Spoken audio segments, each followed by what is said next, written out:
थाना civil line Chhatarpur, जिला छतरपुर, मध्य प्रदेश विरुद्ध जितेंद्र अहिरवार तनय धनराम अहिरवार उम्र 22 वर्ष, सुनील अहिरवार तनय स्वर्गीय हरिलाल अहिरवार उम्र 22 वर्ष।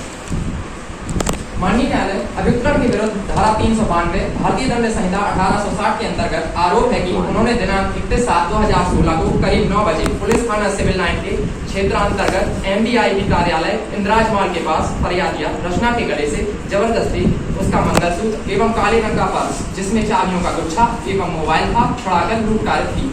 माननीय न्यायालय अभियोजन का मामला संक्षेप में इस प्रकार से है। फरियादिया रचना घटना दिनांक 31/7/2016 की रात्रि 9 बजे घटना के चक्षुदर्शी साक्षी रामकिशोर के साथ घटना स्थल इंद्राज मॉल के पास से गुजर रही थी कि तभी पीछे की तरफ से हरी व नीली शर्ट पहने काले रंग की मोटरसाइकिल पर सवार 2 अभियुक्तगण जिनका हुलिया कद लंबा आयु 25 वर्ष के करीब थी, फरियादिया के गले से सोने का मंगलसूत्र व काले रंग का पर्स जिसमें माइक्रोमैक्स का टच मोबाइल था, 2 सिम आइडिया व वोडा की लगी हुई थी छीनकर भाग गए थे। माननीय न्यायालय भारतीय दंड संहिता 1860 की धारा 392 के परिप्रेक्ष्य में अभियुक्त गणों द्वारा फरियादिया रचना के कब्जे से मंगलसूत्र व काले रंग का पर्स जिसमें 2 सिम वाला टच मोबाइल था को चोरी करने के लिए उसे सदोष अवरोध कार्य कर लूट का अपराध कार्य किया गया। माननीय न्यायालय घटना दिनांक को रात्रि 11:10 पर फरियादिया रचना ने घटना के संबंध में थाना सिविल लाइन जाकर दंड प्रक्रिया संहिता 1973 की धारा 154 भाग 1 के अंतर्गत उसके साथ घटित संज्ञेय मामले की प्राथमिकी दोनों अज्ञात अभियुक्तगणों के विरुद्ध अपराध क्रमांक 282/16 धारा 392 के अंतर्गत पंजीबद्ध कराई। पुलिस अधिकारियों द्वारा दंड प्रक्रिया संहिता 1973 की धारा 156 के अंतर्गत उक्त संज्ञेय मामले का विधिवत अन्वेषण करने के पश्चात अभियुक्तगण के विरुद्ध धारा 392 के शीर्षक के अंतर्गत आरोप रचित कर दंड प्रक्रिया संहिता 1973 की धारा 190 के अंतर्गत न्यायिक मजिस्ट्रेट प्रथम श्रेणी द्वारा संज्ञान लेने हेतु अभियोग पत्र पेश किया गया तथा प्रस्तुत किया गया। न्यायिक मजिस्ट्रेट प्रथम श्रेणी द्वारा आरंभिक अधिकारिता वाले न्यायालय के तौर पर साक्ष्यों, आरोपों, अन्वेषण की रिपोर्टों की जांच कर लेने के पश्चात दंड प्रक्रिया संहिता 1973 की धारा 26 एवं प्रथम अनुसूची में विनिर्दिष्ट प्रावधानों के अंतर्गत तथा धारा 177 के प्रावधानों के अनुसरण में जिला सत्र न्यायालय को उसकी स्थानीय क्षेत्राधिकार की सीमा में उक्त प्रकरण पर विचारण करने तथा निराकरण करने के लिए सुपुर्द की प्रक्रिया का पालन करते हुए कमिटल सुपुर्द किया गया। माननीय न्यायालय दंड प्रक्रिया संहिता 1973 की धारा 242 भाग 3 के अंतर्गत तथा भारतीय साक्ष्य अधिनियम 1872 की धारा 5 की परिप्रेक्ष्य में प्रकरण से संबंधित विवादक तथा सुसंगत तथ्यों पर अभियोजन के समर्थन में परीक्षण हेतु अभियोजन साक्षियों द्वारा कथन किए गए हैं जो इस प्रकार से हैं। श्रीमान साक्षी के कथन में अभियोजन साक्षी क्रमांक 1 फरियादी श्रीमती रचना सक्सेना का कहना है कि घटना दिनांक 31 जुलाई 2016 की है। वह अपने मायके से अपने ससुराल किशोर सागर तालाब रोजगार कार्यालय के पीछे रात को करीब 8:30 बजे जा रही थी। वह अपने मामा के साथ थी, तभी 2 लड़के मोटरसाइकिल से आए और उन्होंने उसका मंगलसूत्र छीन लिया और हाथ में पर्स लिए थी वह भी छीन लिया जिसमें लॉकर की चाबियां, 500 के नोट और मोबाइल था। उसने अभियुक्त पर को देखा नहीं था, पीछे से हरे रंग की शर्ट देखी। इसके बाद उसने घटना सिविल लाइन थाना में रिपोर्ट कराई। FIR प्राप्ति 1 एवं नक्शा मौका प्राप्ति 2 पर अपने हस्ताक्षर स्वीकार किए हैं। यह भी बताया कि पुलिस ने उससे पूछताछ कर उसके बयान लिए थे। उसने स्वीकार किया है कि जब्तशुदा माल की पहचान पुलिस ने उससे कार्रवाई की थी जिसके शिनाख्ती मेमोरेंडम प्राप्ति 3 पर उसके हस्ताक्षर है। यह भी स्वीकार किया कि शिनाख्ती के दौरान उसने मंगलसूत्र, मोबाइल एवं पर्स को पहचान लिया था। अभियोजन साक्षी 2 रामकिशोर सेन जो कि फरियादी के मामा हैं ने फरियादी के कथनों का पूर्णतः समर्थन किया है और कहा है कि घटना दिनांक को जब उसने आरोपी गण को ललकारा था पीछा करते वक्त तब दोनों ने पीछे मुड़कर देखा था, तब उसने उन्हें पहचान लिया था। एक आरोपी हरे रंग की शर्ट पहने था और दूसरे नीले रंग की शर्ट पहने था। उसने आरोपी गण का पीछा किया था परंतु वे नहीं मिले थे। आरोपी सुनील मोटरसाइकिल चला रहा था और दूसरे आरोपी जितेंद्र ने झपटकर सामान छीन लिया था। वह आगे बताता है कि पुलिस द्वारा घटना स्थल का नक्शा मौका प्राप्ति 2 उसके सामने तैयार किया था जिसके बी से बी भाग पर उसने अपने हस्ताक्षर स्वीकार किए हैं। पटवारी द्वारा बनाया गया नकली नक्शा प्राप्ति 3 पर भी उसने अपने हस्ताक्षर स्वीकार किए हैं। यह भी बताया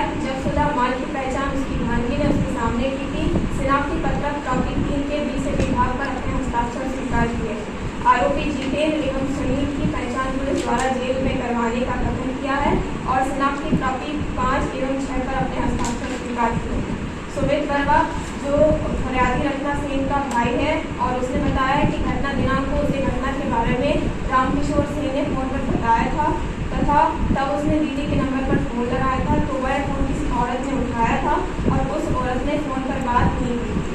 बद्री प्रसाद अग्रवाल अभियोजन साक्षी 6 ने शनाख्ती कार्रवाई प्राप्ति 3 का जो वह साक्षी है और उसने अपने हस्ताक्षर उक्त दस्तावेज पर स्वीकार किए तथा कृष्ण कुमार गुप्ता अभियोजन साक्षी 6 एवं इरशाद सौदागर अभियोजन साक्षी 7 ने मेमोरेंडम प्राप्ति 7 एवं 8 जब्ती पत्रक प्राप्ति 9 और 10 तथा गिरफ्तारी पत्रक प्राप्ति 11 पर अपने हस्ताक्षर स्वीकार किए। आगे की साक्षी इस प्रकार से माननीय अभियोजन साक्षी द्वारा थाना सिविल लाइन छतरपुर थाना प्रभारी के पद पर पदस्थ थे। उन्होंने कथन किया है कि मामले की प्रारंभिक विवेचना उप निरीक्षक अमिता मूर्ति द्वारा करने के बाद अग्रिम विवेचना के दौरान दिनांक 21/8/2016 को उन्होंने आरोपी जितेंद्र अहिरवार को हिरासत में लेकर पूछताछ की थी, जिसमें आरोपी जितेंद्र अहिरवार ने मेमोरेंडम कथन प्राप्ति 7 के भाग 10 से 10 पर अपने कथन होना स्वीकार किया है, जिसके क्रम में आरोपी को लेकर उसके किराए के मकान स्थित नारायणपुरा रोड छतरपुर लेकर गए थे, जहाँ पर आरोपी जितेंद्र ने साक्षियों के समक्ष अपने किराए के मकान से एक माइक्रोमैक्स टच स्क्रीन वाला मोबाइल, एक काले रंग का टांगने वाला लेडीज पर्स जिसमें 2 खंड थे तथा घटना के समय आरोपी द्वारा पहनी हुई हरी रंग की शर्ट जिसमें दोनों तरफ से पहनने का दुष्कंठा निकाल कर दी थी, जिसका उन्होंने जब्ती पत्रक प्राप्ति में तैयार किया था, जिसके भाग 7 के साथ उन्होंने अपने हस्ताक्षर स्वीकार किए हैं। इसके पश्चात उन्होंने आरोपी जितेंद्र को साक्षियों के समक्ष गिरफ्तारी पत्रक प्राप्ति 11 तैयार किया था, जिसके भाग 7 के साथ उन्होंने अपने हस्ताक्षर स्वीकार किए। उक्त साक्षी ने आगे कथन किया है कि उक्त दिनांक को ही उन्होंने आरोपी सुनील अग्रवाल को अपनी अभिरक्षा में लेकर उससे पूछताछ की थी तथा पूछताछ के दौरान उसने बताया था कि हाँ उसने लूटपाट की है, जिसमें उसने अपने मेमोरेंडम कथन प्राप्ति 8 के बाद से बाकी बात बताई थी, साथ ही 8 के भाग 10 से ज़्यादा उन्होंने अपने हस्ताक्षर स्वीकार किए हैं। यह भी बताया है कि वह आरोपी सुनील को लेकर उसके किराए के मकान स्थित नारायणपुरा रोड छतरपुर लेकर गया था, जहाँ पर आरोपी सुनील अहिरवार ने अपने किराए के मकान से साक्षियों के समक्ष एक अर्थ सोने की मंजरी जिसमें सोने जैसी धातु की 11 छोटी रॉकेट थी और काले बिजली की गुथी हुई थी निकाल कर उसके समक्ष प्रस्तुत की थी, जिसको जब्त कर उन्होंने जब्ती पत्रक प्राप्ति 10 तैयार किया था, जिसके भाग 7 के साथ उनके हस्ताक्षर। उन्होंने आरोपी सुनील को साक्षियों के समक्ष गिरफ्तार कर गिरफ्तारी पत्रक प्राप्ति 12 तैयार किया था, जिसके साथ आरोपी के हस्ताक्षर है। अभिनव शर्मा अभियोजन साक्षी नायक तहसीलदार छतरपुर ने न्यायालय में कथन किया है उनके द्वारा दिनांक 20/9/2016 को प्रस्तुत मामले में जिला न्यायालय छतरपुर में दोपहर 2 बजे शनाख्ती कार्रवाई की गई थी। उक्त कार्रवाई में साक्षीगण रामकिशोर सेन तथा छोटेलाल सेन द्वारा आरोपी जितेंद्र एवं सुनील के सिर पर हाथ रखकर उनकी सही शनाख्ती की गई थी। शनाख्ती की कार्रवाई में आरोपीगण की गिरफ्तारी व आयु के अन्य 12 कैदियों को शामिल किया गया था। यह भी बताया गया है कि शनाख्ती के दौरान कोई पुलिस अधिकारी या कर्मचारी वहां पर उपस्थित नहीं था तथा शनाख्ती की कार्रवाई पर्याप्त प्रकाश व्यवस्था में की गई थी। उक्त दोनों आरोपीगण का सत्यापन विचाराधीन कैदी के रजिस्टर में किया गया था। आरोपीगण को स्वेच्छा से यथास्थान खड़े होने के लिए कहा गया था। शनाख्ती के दौरान आरोपीगण एवं अन्य सभी कैदियों को दंड के नीचे से बाहर रखा गया था। शनाख्ती की कार्रवाई के उपरांत आरोपीगण को जेलर को सौंप दिया गया था। उनके द्वारा तैयार किए गए शनाख्ती के पत्रक सभी 5 एवं 6 हैं, जिनके भाग 20 से 20 तक उन्होंने अपने हस्ताक्षर स्वीकार किए हैं। इन गवाहों के बयान से प्रमाणित होता है कि आरोपीगण के द्वारा उसके मुक्त की घटना पारित की गई थी, अतः न्यायालय संयोग है कि आरोपीगण को दोषी के पिता दंडित किया जाए। श्रीमान जी, हम अभियुक्त पक्ष से अपना प्रस्तुत करने की अनुमति चाहते हैं। अभियुक्त पर अभिलंबित आरोप इस प्रकार है। श्रीमान जी, अभियोजन पक्ष की ओर से अभियुक्तगण पर धारा 392 भारतीय दंड संहिता के अंतर्गत आरोप है कि उन्होंने दिनांक 31 जुलाई 2016 को रात करीब 9 बजे पुलिस थाना सिविल लाइन छतरपुर अंतर्गत MBEV कार्यालय के सामने फरियादिया रचना सेन के गले में जबरदस्ती उसकी सोने की मंचली एवं काले रंग का पर्स जिसमें चाबियों का गुच्छा एवं माइक्रोफोन मोबाइल का छुड़ाकर लूट तारीफ की। श्रीमान जी, अभियुक्तगण ने दंड प्रक्रिया संहिता की धारा 313 के अंतर्गत परीक्षण किए जाने पर उसका कहना है कि वह निर्दोष है, उसे झूठा फंसाया गया है। रचना सेन और उसके मामा ने अपने अपने न्यायालयीन कथनों में आरोपीगणों को जानने की बात कही गई है तथा फरियादी रचना सेन ने पैरा 4 में आरोपीगण के को घटना से पूर्व से जानना कहा है, किंतु यह स्पष्ट नहीं है कि वह उन्हें किस प्रकार से पहले से जानती थी। पैरा 17 में यह बताया गया है, फरियादी रचना सेन ने अपने न्यायालयीन कथन के पैरा 07 में कहा है कि जहां पर घटना हुई थी वहां अंधेरा भी था, इस कारण आरोपीगण कहाँ चले गए वह देख नहीं पाई। उसने पैरा 6 में यह भी कहा है कि जब कथित आरोपीगण में घटना घटित की थी वे उनके सामने की तरफ से आए थे, उसके बाद उन्हें नहीं पहचाना गया। श्रीमान जी अभियोजन साक्षी राम किशोर सेन के पुलिस कथन प्राणी 02 में इस बात का कोई उल्लेख न होने से कि घटना के बाद उसने आरोपीगण को बहुत जोर से ललकारा। दोनों आरोपीगण ने पीछे मुड़कर देखा तो उसने आरोपीगण को पहचान लिया था। स्पष्ट है कि उसने इस संबंध में बड़ा चढ़ाकर कथन किया है। श्रीमान जी अभियोजन साक्षी क्रमांक 1 फरियादिया द्वारा पैरा 6 में पीछे से आकर घटना कारित करने वाले व्यक्तियों को बाई साइड से आना कहा है, जबकि अभियोजन साक्षी क्रमांक 2 ने पैरा 12 में दाहिनी तरफ से आने की बात कही है। तथा यह विरोधाभासी कथन है कि इस तथ्य को बल प्रदान करता है कि घटना के समय इन दोनों साक्षियों ने उन व्यक्तियों को नहीं देखा था। श्रीमान जी इसके अतिरिक्त की गई विवेचना से है स्पष्ट हुआ है कि वास्तव में साक्षी राम किशोर सेन ने जिला जेल छतरपुर में आरोपीगण की पहचान करने के पूर्व ही थाने में आरोपीगण को देख लिया था। इससे संबंधित कुछ मामले हैं जो कि इस प्रकार हैं। श्रीमान जी जगदीश चंद्र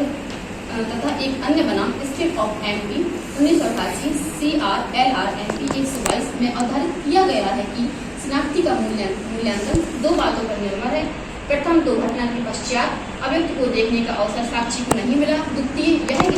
शिनाख्ती में कोई त्रुटि नहीं की गई है। माननीय इससे संबंधित एक और मामला है कालू सिंह विरुद्ध स्टेट ऑफ MP 2010 में माननीय उच्चतम न्यायालय ने यह आधारित किया है कि जहां शिनाख्त परेड के पूर्व अपीलार्थीगण को पुलिस थाना में दिखाया गया था वहां उसकी पवित्रता समाप्त हो जाती है। ऐसे में न्यायालय में अपीलार्थीगण की शिनाख्ती को विश्वसनीय नहीं माना जाता। इस प्रकार उपरोक्त विवेचना के आलोक में आरोपीगण की पहचान कार्रवाई घोषित होना प्रमाणित होती है। श्रीमान जी प्रस्तुत मामले में जब्त वस्तु की पहचान कार्रवाई प्रापीक 3 के संबंध में फरियादी रचना सेन ने पैरा 9 में स्वीकार किया है कि पुलिस ने प्रापीक 3 पर उसके हस्ताक्षर थाने पर कराए थे और थाने में ही उसने उक्त पहचान कार्रवाई कराना कहा गया है। माननीय यहाँ यह बात देखती है कि जहाँ पर अज्ञात व्यक्तियों को द्वारा लूट पाट करने की रिपोर्ट दिखाई जाती है वहाँ पर जब्ती एवं शनाख्ती और नकलतन की कार्रवाई सबसे महत्वपूर्ण होती है, क्योंकि लूट कार्य करने के पश्चात जिस व्यक्ति के पास सर्वप्रथम लूट कार्य की हुई संपत्ति प्राप्त होती है सामान्यतः यह उदाहरण किया गया कि उस व्यक्ति के द्वारा लूट कार्य की गई होगी जब तक कि वह उक्त वस्तु पर अपना आधिपत्य विधिक आधिपत्य प्रमाणित न करे। माननीय हस्तगत प्रकरण में आरोपीगण के द्वारा दी गई जानकारी के आधार पर उनकी निशानदेही से उनके कब्जे से लूट कार्य की गई वस्तुएं प्राप्त हुई हैं। आरोपीगण उन वस्तुओं पर अपना विधिक आधिपत्य प्रमाणित करने में असफल रहे हैं तथा इस बात का उपयुक्त स्पष्टीकरण नहीं दिया गया है कि वह वस्तुएं इनकी कब्जे में कैसे हुई, जबकि वे वस्तुएं उनकी घर से प्राप्त हुई। अतः भारतीय साक्ष्य अधिनियम 1872 की धारा 114 के दृष्टांत प्राप्त है धारणा को बल मिलता है कि चोरी किसी भी उपरांत चोरी की संपत्ति पर जिस व्यक्ति का कब्जा है वह या तो चोर है या उसने यह जानते हुए या इसका विश्वास करने का कारण रखते हुए जो उक्त संपत्ति चोरी की है उसे बेईमानी पूर्वक प्राप्त किया है। अतः यह प्रमाणित होता है कि आरोपीगण ने दिनांक 31/7/2016 को करीब रात 9 बजे पुलिस थाना से लाइन छतरपुर की क्षेत्र अंतर्गत MDIB कार्यालय के सामने फरियादी रचना सिंह की गले से उसकी सोने की मंचली और काले रंग का पर्स जिसमें पैसे, चाबियों का गुच्छा व मोबाइल था को चुराकर लूट कर दी। श्रीमान जी राम किशोर सेन ने भी ऐसा कथन किया है कि उससे एक साक्षी गतिविधि अग्रवाल PW5 ने उसे समाप्त नहीं किया है तथा उक्त पहचान कार्रवाई कथित रूप से नगर पालिका परिषद छतरपुर में वार्ड नंबर 7 के परिषद श्री यादव के कथन नहीं कराए गए हैं।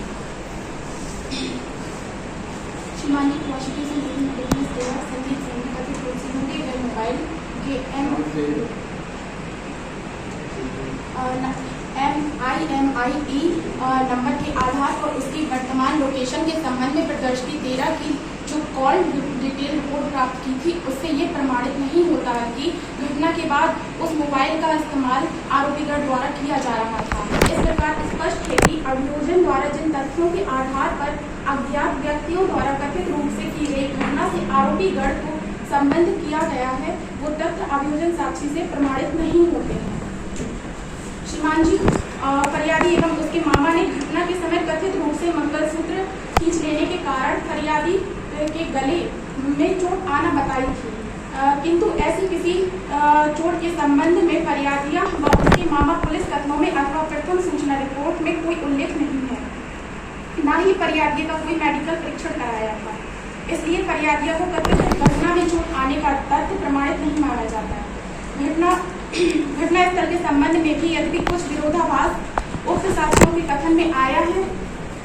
किंतु घटना रात के समय की थी और अंधेरा भी था तथा स्कूटी के चलने के दौरान कथित घटना होना कहा गया है, इसलिए घटना स्थल के संबंध में थोड़ा बहुत विरोधाभास स्वाभाविक है। इस संबंध में अभियुक्त की ओर से कुछ न्याय दृष्टांत मानिए। सैयद इब्राहिम विरुद्ध स्टेट ऑफ MP, यद्यपि कथित घटना के स्थल संबंध में दिए गए विभिन्न कथनों के आधार पर साक्षी को विश्वसनीय नहीं माना गया था, किंतु उस मामले में साक्षी ने कथित घटना के 4 स्थल बताए थे, जबकि प्रस्तुत मामले में ऐसा नहीं है। माननीय कुछ न्याय दृष्टांत हैं जिनमें परिस्थितिजन्य साक्ष्य के आधार पर आरोपीगण को लूट के लिए भारतीय जनता घोषित किया गया है। State of Madhya Pradesh versus AIR 1972 के मामले में माननीय न्यायालय ने अभियुक्त को लूट के अपराध में धारा 392 भारतीय जनता के अंतर्गत के आधार पर घोषित किया था। State of Maharashtra versus AIR 1967 इस मामले में माननीय न्यायालय ने किसी व्यक्तिगत साक्षी के नाम होने पर परिस्थितिजन्य साक्ष्य के आधार पर धारा 392 भारतीय जनता के अंतर्गत दंडित किया था। इसके अतिरिक्त स्टेट ऑफ महाराष्ट्र वर्सेस 2007 इस मामले में माननीय सर्वोच्च न्यायालय द्वारा यह प्रतिपादित किया गया है कि कुछ तकनीकी खामियों के आधार पर जो मामले की जड़ तक नहीं जाते हैं, अनुसंधान अधिकारी की साक्ष्य निरस्त नहीं की जानी चाहिए। Karamjit Singh versus state of Delhi AIR 2003 के बारे में सर्वोच्च न्यायालय द्वारा यह प्रतिपादित किया गया है कि पुलिस निदेशक की साक्ष्य को अन्य गवाहों के समान ही माना जाना चाहिए और विधि का कोई ऐसा सिद्धांत नहीं है कि सदन साक्ष्य की पुष्टि के दौरान अविश्वास तथा संदेह का न्याय दोषी को खत्म है। माननीय उक्त मामले में विदेश अधिकारी द्वारा बताया गया है कि जब्ती की कार्रवाई की गई थी एवं उक्त माल जिसकी लूट किया जाना कहा गया है जो आरोपी के पास से जब्त हुआ अतः न्यायालय संदेह है कि आरोपी को दोषी बताती है दंडित किया।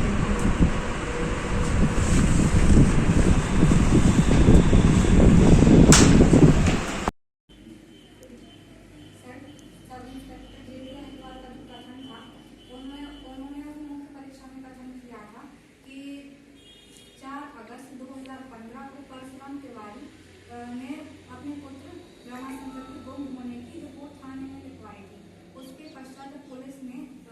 ज्योत्सना से पूछताछ की थी तब ज्योत्सना ने बताया था कि उसने अपनी पुत्री की कुल्हाड़ी से मारकर हत्या कर दी और लाश उसी के जेल में रखी थी, तो ये बरामद कराई गई थी और कुल्हाड़ी बरामद करवाई थी। तो यहाँ पर उनका ये कथन था कि उन्होंने जो कि ज्योत्सना ने कथन किया था उसका मेमोरेंडम तैयार किया गया था, मेमोरेंडम पत्र तैयार किया गया था, उस पर उसके हस्ताक्षर लिए गए थे। यहाँ पर हम इस बात धारा हासिल करवाना चाहेंगे कि CRPC की धारा 162 में स्पष्ट तौर पर कहा गया है कि यदि पुलिस के समक्ष कोई कथन किया जाता है तो उस पर हस्ताक्षर नहीं करवाए जाएंगे। यहाँ पर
8